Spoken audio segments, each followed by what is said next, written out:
We have a high school football player coming to the ER, get a x-rays of his right clavicle.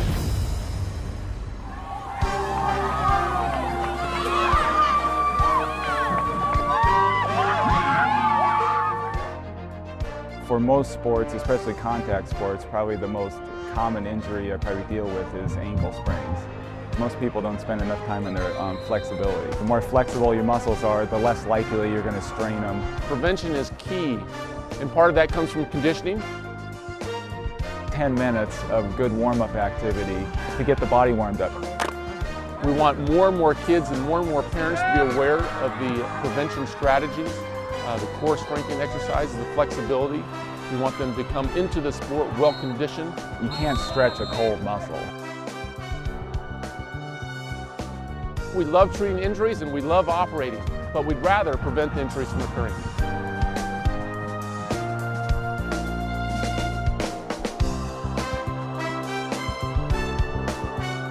Before we ever get into any full contact drills for tackling, we do step-by-step repetition. We basically tackle grabbing a hold of jersey and holding on with our DBs. We really don't coach the low tackling because a lot of kids put their head down and we don't want any part of that. We do a lot of dynamic stretching, a lot of moving types of stretches rather than the statics, stay in one spot, stretch out the hamstrings and calves. We do a little bit of that on game night, and then we do a lot of dynamic stretches so the blood gets flowing and they get loosened up that way. Athletes have to be honest when they have pain and tell us. In today's day and age, a lot of times parents and athletes want to push for a variety of reasons, and we don't always know as coaches exactly where those athletes are. Basic tips for staying healthy in sports for high school athletes: get well warmed up before you start your sport. Stay well hydrated, not overdo it, exercise regularly. It has to be really all-around conditioning, both aerobic as well as strength. Most common injuries in baseball and softball, you can get broken bones, but usually severe sprains of the fingers, the ankles, the extremities. If you're well-rounded and you play different sports when you're growing up, you develop all the different muscles and you'll have less injuries later on in life. In my experience, a flexible athlete is less likely to have strained muscles and pulls and those sorts of things. Other good preventative measures would be ice. I religiously preach to my athletes to ice before it hurts. If they wait till after on a muscle sore or a tendon's giving them grief, then it'll take a lot longer for it to heal. It is very important to get a physical before playing sports. Even though the child looks healthy, you never know. You want to make sure that they don't have any kind of a rare disorder, which may restrict their ability to play a sport. Then we have a pretty good idea of how to be both preventative on the front end, how to keep kids out of dangerous situations, and then also when something happens, somebody gets hit with the ball. I mean, I've seen broken legs, broken ankles, spiral fractures, concussions. I mean, I've seen a wide variety of injuries in softball. And, we've dealt with all those things in a real viable manner as a result of having the training in the background to deal with that types of injuries. I think a well-balanced diet is good. I think in some sports, people want to bulk up, they want to build more muscle. I think they prefer a high protein diet. Usually the game situations are very safe, but practice situations are someplace the coaches really need to evaluate what's going on around them, especially when you're in hitting facilities like this one, where there can be a lot of bats being swung, a lot of balls in motion. And if we aren't, as coaches, very aware of where we're putting our stations and what those athletes are doing in those stations, then I think kids get hurt, because practice is probably the #1 place that injuries can happen when you're not paying attention. The most common injuries I see in basketball are, besides just jammed fingers, which are kind of unstoppable, sprained ankles. We had one girl do that just yesterday. And actually a lot of nose injuries, as far as whether it's a ball or a hand or something.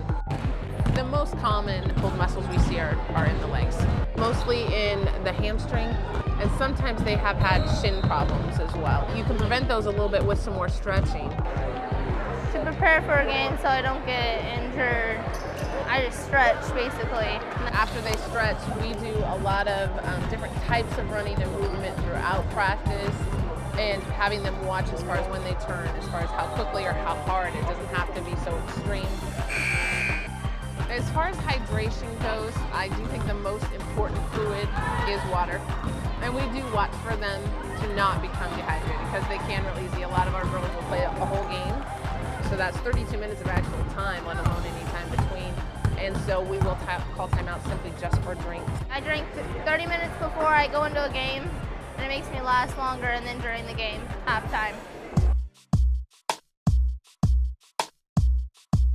Concussions in the high school athlete can be very serious. They're much more prone to have side effects, and they're much more prone to actually have a recurrent concussion because of the damage it can do to the brain. And if it happens many times, like, it can cause some brain damage, can affect your memory on later on in life. So anybody who gets hurt and who's dazed, they should be assessed. The coaches maybe try to assess them, and if it happens a lot, the player should be taken off the field. I'm really concerned about our neck and our head injuries and the concussion deal. We test our kids before the season what's normal brain activity, and then if they get bumped in a game, they retake the same test and they need to score at the same level that they did before they're back into the football game.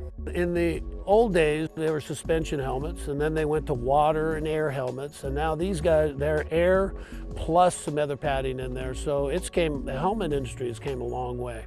We pay attention as to how hard the person was hit, but then we check their eyes and if their pupils are reacting or not.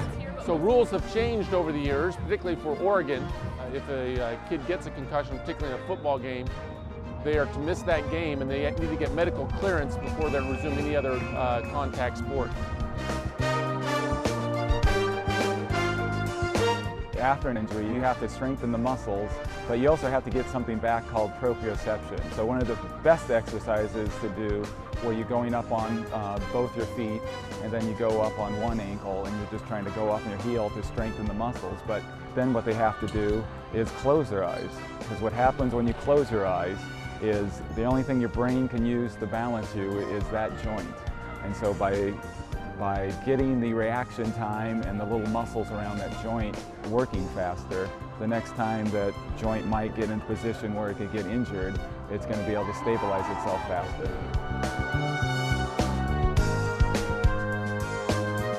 We want more and more kids and more parents to be aware of the prevention strategies.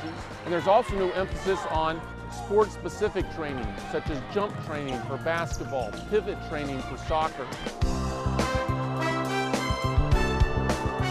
The best ways to prevent those injuries would be more proper coaching. If you're going to be a head-first slider, to not get your fingers up on top of the bases, to not teach kids to block the bases with their legs or their ankles, so when somebody else is sliding into them.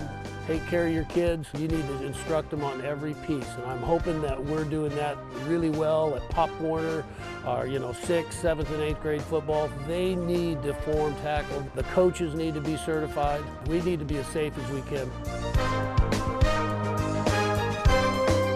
It's a violent sport that we coach. I feel like we're taking every precaution. Overall now, I think injuries are getting less prevalent.